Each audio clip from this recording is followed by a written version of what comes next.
Alors, en fait, dans ces vaccins, vous avez des ARN messagers qui sont dans des particules lipidiques, hein, c'est des nanoparticules lipidiques constituées donc de cholestérol, de phospholipides, d'acide gras en fait cationiques et des lipides pégylés. Donc ça sert à vectoriser l'ARN messager en fait dans la cellule.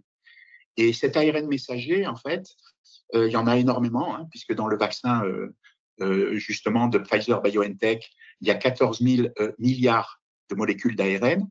Dans le vaccin Spikevax de Moderna, donc il y a 47 000 milliards de molécules.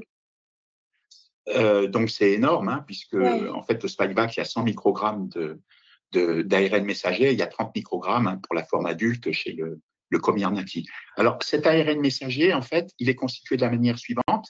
Il a deux extrémités, une extrémité 5' et une extrémité 3'. Donc l'extrémité, en fait, 5', elle contient justement la coiffe. Donc c'est une espèce de coiffe, c'est une structure nucléotidique qui est très importante parce qu'elle va déterminer la possibilité de traduire justement cet ARN messager en protéines, en antigènes. Là, ça va être la protéine spike. Et puis, elle contient aussi des éléments de régulation. Et la nature de cette tête va être très importante parce que c'est elle qui va déterminer la sensibilité à l'immunité innée. Le fait que ça va être plus ou moins reconnu par l'immunité innée, hein, ça va dépendre justement de la nature de cette coiffe. Après, donc, quand on va vers l'extrémité 3', il y a une séquence qui s'appelle 5' UTR. Donc, c'est une séquence de l'ARN messager qui va être très importante parce qu'elle va déterminer l'efficacité translationnelle de cet ARN messager pour la production justement de protéines spike. Après, il y a un domaine qui s'appelle ORF. C'est le domaine justement qui va coder pour la protéine spike ou tout autre antigène dans le cadre d'un autre vaccin ARN messager. Et après ce domaine, il y a justement un domaine qu'on appelle 3' UTR et ça va être la cible des ARN interférents. Dans les ARN interférents, il y a les micro-ARN, ceux qui ont été primés justement par le nouveau prix Nobel, et puis les siARN, qui sont les petits ARN interférents.